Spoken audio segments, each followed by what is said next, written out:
Bismillah walhamdulillah wa salatu wa salam alayka ya Rasulallah sallallahu alayhi wa sallam. Assalamu alaykum wa rahmatullahi ta'ala wa barakatuh. En fait, le problème qui nous est là dans nos sociétés, c'est malheureusement de ban jeunes et de ban grands dimoun ne juste en prendre une sourate, un chapitre dans le Coran al-Karim sans même savoir qui raison Allah subhanahu wa ta'ala fin révèle sa chapitre là, fin révèle sa sourate là, qui circonstance, qui moment, qui fin arrivé, qui question Rasulullah sallallahu alayhi wa sallam fin gagner pour que sa sourate en question, sa chapitre en question fin être révélée. Donc, Inch'Allah, sa petite vidéo de quelques minutes là, vous connaissez beaucoup le temps, donc une petite vidéo nous peut expliquer une sourate et ensuite nous peut expliquer ce bienfait qui est là dans la sourate là. Pour commencer, Allah sur Rasul sallallahu alayhi wa sallam, sa hadith, vous voyez ça dans Sahih al-Bukhari et Sahih Muslim, il faut nous comprendre quelque chose. Rasulullah sallallahu alayhi wa sallam lui dit Man yuridillah bihi khayran yufaqihu fi din. Allah subhanahu wa ta'ala, il souhaite le bien à quelqu'un. C'est-à-dire, pour faire comprendre ça là, qu'Allah subhanahu wa ta'ala envie rapprocher quelqu'un avec lui, Allah subhanahu wa ta'ala lui envie améliorer la situation d'une personne. Allah subhanahu wa ta'ala envie donner sa personne là l'honneur. Allah subhanahu wa ta'ala envie faire sa démon là grandir en termes de la spiritualité. Qu'il fait subhanahu wa ta'ala, yufaqihu fi din. Allah donne la compréhension de din à l'islam. Donc ça hadith fait nous comprendre que si vraiment nos envie rapproche avec Allah subhanahu wa ta'ala, si vraiment nos envie solidifier nous la foi, si vraiment nos envie solidifier nos relations avec Allah subhanahu wa ta'ala, une chose très importante c'est nous acquérir la connaissance, nous rôder la connaissance et nous comprendre ces 24 choses qui nous peut lire. Donc la compréhension et l'éducation c'est un facteur majeur dans l'islam. Un musulman, il peut droit reste ignorant. Il cultive lui-même. Tous les jours, il apprend quelque chose par rapport à l'islam. Mais ça fait ça descendre dans les cœurs. Chaque jour, un ayat Coran, chaque jour, un hadith. Demande à l'imam de l'endroit, explique ou quelque chose sur l'islam. Il y a pourtant ça. Et ça mène action comme ça, graduellement, on rapproche avec l'amour d'Allah subhanahu wa ta'ala. Donc la sourate qui nous peut expliquer aujourd'hui, pareil que Mamoundia, où l'éducation et la compréhension importantes, ou bien connaît, par exemple, nous ici à l'île Maurice, nous lisons beaucoup la sourate Ikhlas, Qul huwallahu ahad. Comment ça sourate là finit révélée? Qui fait fin révélée? Il y a pourtant pour connaître. Allah sur Rasul sallallahu alayhi wa sallam, quand il peut prêcher dans Makkatul Mukarrama, ban Quraysh, il est beau pour nous connaître qui dans sa zamanana, tiena ban aussi ban zoroastrien. Ban zoroastrien qui veut dire, peut-être c'est la première fois peut-être ça moula. Ban zoroastrien, c'est ça ban dimoun qui se prier d'y vous êtes véné à le feu, vous êtes prier la lune, vous êtes une considération spéciale pour le soleil, vous êtes une croyance que par exemple, si vous faites un groupe pigeon peur, et ça ban pigeon là, il y a le côté droit, alors ça c'est une bonne chose, mais s'il y a le côté gauche, alors là c'est une mauvaise chose, là, plutôt pas faire ça travail. Vous êtes envie de faire un travail, vous êtes envie, comme on dit, connaître par exemple, l'exemple de nous, vous avez envie de faire un business, alors qu'ils ont fait, je trouve un groupe pigeon, vous avez fait sa pigeon là, payer. S'il y a le côté droit et en volé, il y a le côté droit, alors là, capable de faire business là. Mais si pigeon là, en volé à le côté gauche, alors pas capable de faire business. Donc, je tiens à penser comme ça. Aussi, tu as les autres groupes d'immunes qui tu peux prier, idole, tu peux venir, idole. Tu as les autres groupes dans Makkatul Mukarrama. Ils ont dire qui Isa alayhi salam, il est le fils de Dieu, ou même lui-même Dieu. Et il y a des juifs qui ont une autre idéologie. Il y a même des gens qui disent non, nous n'avons aucun Dieu comme ça, mais c'est juste que la nature, dame nature, c'est ça qui est Dieu. Donc il y a plusieurs pensées, idéologies. Quand Allah sur Rasul sallallahu alayhi wa sallam, il peut prêcher l'islam, il peut expliquer qu'il y a un créateur qui crée tout cela, qui crée nous. Il ne faudrait pas nous avoir une image de lui en tête. Pourquoi? Parce que dans sa zamanana, Bandimoun, par exemple, c'est que Mopial Diaoula, là, vous voyez ça dans Tafsir Qurtubi, l'imam Qurtubi, rahmatullah alayhi, il dit qu'il y a une fois, vous voyez ça dans Tafsir sur la Ikhlas, Tafsir Qurtubi, quand il explique sur la Ikhlas, Qul huwallahu ahad.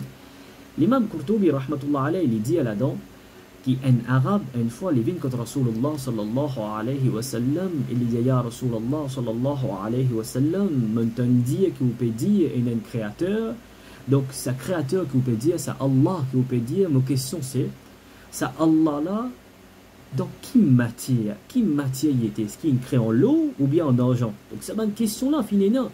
Et on a les autres questions, par exemple, quand on va le tafsir Ibn Kathir, rahmatullah alayhi, quand il explique sur Ikhlas, il dit là-dedans qu'Allah sur Rasul sallallahu alayhi wa sallam fait une question comme mais dis-nous à propos de Allah, sa famille, Allah, ses enfants, Allah lui-même, quotidité, Allah comment était, grosseur, couleur. Donc tout ça, une question-là, fin amène à la révélation de sur Ikhlas, Qul huwa Allahu ahad.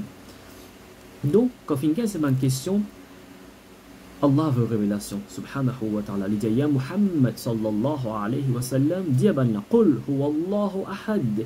Dis qui Allah subhanahu wa ta'ala est unique. Allah subhanahu wa ta'ala est unique. Allah samad. Allah n'est pas dépend de quelque chose. Allah est toujours là. Quand on get Aqidatul Tahawiyya, l'imam Tahawi rahmatullah alayhi dit, qadimun bila ibtida. Que Allah subhanahu wa ta'ala est là tout le temps.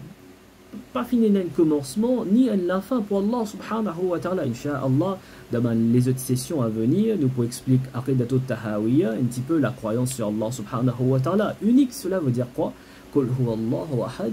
Il ne faut pas nous sa perception qu'Allah subhanahu wa ta'ala, il y a une forme, il y a une image, il y a un aspect physique. Non, Allah est unique.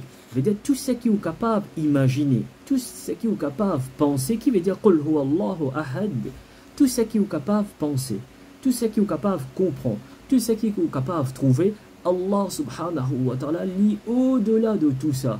Donc le terme visuel, c'est qui nous capable de penser, c'est l'image qui nous capable de dégager, c'est l'image qui nous capable de mettre dans la tête, il n'est pas appliqué pour Allah subhanahu wa ta'ala. Il est important pour comprendre ça. Donc, Qul huwa Allahu ahad, Allahu samad. Allah n'est pas dépend de nous, Allah n'est pas dépend de nous, Allah n'est pas vis à nous. Nous dépendons d'Allah subhanahu wa ta'ala. Par exemple, dans un mana de Moussa alayhi salam, Allah vient dire, oh Moussa alayhi salam, est-ce qu'il t'aura dormi? Et nous connaissons la narration, moi t'explique ça pour Jum'a, ou pour gagner le mot page. Voilà pourquoi Allah subhanahu wa ta'ala, quand il a introduit lui-même dans le Coran al-Karim, Allahu la ilaha illa huwa al-hayy al-qayyum, la ta'khudhuhum sinatun wa la nawm. Allah subhanahu wa ta'ala n'est pas dormi. Donc comme ça, Allah subhanahu wa ta'ala, il fait nous comprendre qu'il n'est pas ressemblé à ce créature. Laysa kamislihi shay, rien n'est semblable à Allah subhanahu wa ta'ala. Il continue, قل هو الله أحد الله الصمد لم يلد ولم يولد ولم يكن له كفوا أحد. Allah subhanahu wa ta'ala n'est pas de naissance, ni il prend naissance, et Allah est unique. Pena n'ayez qui ressemblait à Allah subhanahu wa ta'ala. Donc sa surah là en lui-même, c'est une introduction, c'est une réponse. Certains ulama disent que sa surah là, c'est une réponse pour celui qui peut prier d'Ifé, celui qui peut dire une créature, les dieux par exemple, pigeons par exemple, la lune par exemple, les étoiles par exemple, soleil, le feu, c'est une divinité. Allah dit non, rien de tout ça là. Et celui qui peut dire qui Isa alayhi salam, Dieu, tout ça là, Allah subhanahu wa ta'ala dit Qul huwa Allahu ahad, Allahu samad, lam yalid wa lam yulad wa lam yakul lahu kufuwan ahad. Donc ça c'était un message clair, il est important pour comprendre tout ça là. Maintenant, l'autre point, sa surah là, finina une divergence entre ban ulama. Certains ulama disent que sa surah là fin révélée dans Makkah et n'a dit non dans Madina. Quand vous pouvez étudier un petit peu, vous trouvez que la majorité de ban ulama dit que sa surah là, bel et bien fin être révélée dans Makkatul Mukarrama. Alors la question que vous posez maintenant, mais c'est révélé dans Makkatul Mukarrama, pourquoi maintenant il y a certains ulama, certains savants dans le din de l'islam, si peut dire dans Makkah, pourquoi je dis dans Madina? Alors quand vous étudiez un petit peu l'histoire, pour comprendre que quand l'empire musulman a grandi dans Madinatul Munawwara, Allah sur Rasul sallallahu alayhi wa sallam, quand il peut prêcher musulman, nombre, la masse musulmane fin augmenter, Dans Madinatul Munawwara, Allah sur Rasul sallallahu alayhi wa sallam, il réexplique la sourate Ikhlas. Il donne sa explication Qul huwa Allahu ahad, qui sana Allah. Voilà pourquoi certains ulama disent que Surah Ikhlas est révélée dans Madinatul Munawwara. Mais la majorité dit que non, Surah Ikhlas, révélation là, c'est dans Makkatul Mukarrama. Mais après Allah sur Rasul sallallahu alayhi wa sallam réexplique Surah Ikhlas. Donc oui, Surah Ikhlas c'est Makki. Il est révélé dans Makkatul Mukarrama. Maintenant, bien fait de sa surah ou qu'on lit plus bien qu'il ment, celui qui récite sa surah là une fois, fazilat qui est là-dedans, bien fait qui est là-dedans, une fois on récite li, c'est comme si on récite un tiers Coran al-Karim. Donc si on récite sa surah là 3 fois, c'est comme si on récite Coran al-Karim au complet, au gain thawab là. Donc une fois surah Ikhlas, c'est comme si on récite un tiers. 3, les vignes comme si on fait une récitation Coran al-Karim. Mais pas que ça. Celui qui récite la sourate Ikhlas 10 fois, Allah subhanahu wa ta'ala, Allah sur Rasul sallallahu alayhi wa sallam dit à celui qui récite la sourate Ikhlas 10 fois, alors Allah subhanahu wa ta'ala peut donner un château de Jannah, qasran fil Jannah, un château de Jannah.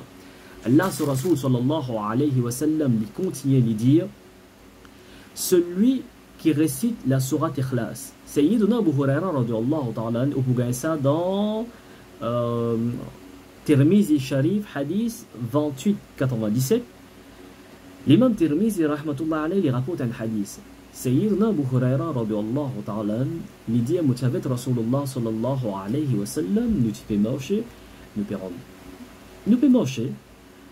Là, sur Rasul sallallahu alayhi wa sallam, il dit مع النبي محمد صلى الله عليه وسلم فسمع رجلا يقرأ قل هو الله أحد فقال رسول الله صلى الله عليه وسلم وجبت. Allah sur Rasul sallallahu alayhi wa sallam, quand il peut marcher avec Sayyiduna Abu Huraira radiyallahu ta'ala, fasamira li tanandimun, peut lire, il peut réciter surah Ikhlas, Qul huwa Allahu ahad. Allah sur Rasul sallallahu alayhi wa sallam dit oh Abu Huraira, ça finit une obligation pour lui. Quand Sayyiduna Abu Huraira radiyallahu ta'ala, il gagne sa information, il dit وما وجبت يا رسول الله Ya Rasulallah sallallahu alayhi wa sallam, qui fait une obligation pour lui? Qui a fait au pédier une obligatoire pour sa dimoun? Le Rasul alayhi salatu wa salam dit Al-Jannah. Donc celui qui récite Surah Ikhlas avec dévotion, avec sincérité, baraka qui est dans sa surah là, Allah sur Rasul sallallahu alayhi wa sallam dit Jannah une obligation pour lui. Donc, oh ben frère, ben soeur, quand on peut lire sa surah là, connaît qui surah on peut lire dans la namaz et connaît devant qui ça on peut mettre tout debout, on peut lire sa surah là. L'important ou qu'on tafsir de sa surah qu'on peut lire, ou qu'on son explication, ou qu'on qui raison sa surah là finit être révélée, ou connaît qu'on peut lire, comment on peut lire et ce bien fait, qui bien fait et non. Donc, quelque chose qui est important, Allah sur Rasul sallallahu alayhi wa sallam, il a beaucoup à expliquer, mais on a envie de faire une petite vidéo juste pour faire comprendre que certaines surahs ont un bienfait extrêmement important pour l'audunia et les autres surahs qui sont bien faits énormes dans l'akhirah. Surah Ikhlas, je l'explique un hadith qui si vous lisez ça, Inch'Allah, vous gagnez Jannah, je donne un deuxième. Allah sur Rasul sallallahu alayhi wa sallam dit récite Surah Ikhlas, Qul huwa Allahu ahad, falak nas avant al dormir et souffle pas sur vous, il n'y a pas de protection ça. Pas qu'on n'a aucun djinn, aucun shaitan qui peut capable affecter vous. Donc nous faire droit qui cette vidéo là, Allah subhanahu wa ta'ala fait nous faire amal là, Allah subhanahu wa ta'ala les guide nous, Allah subhanahu wa ta'ala accepte nos efforts, wa ma alayna illa al-bala. Assalamu alaikum wa rahmatullahi ta'ala wa barakatuh.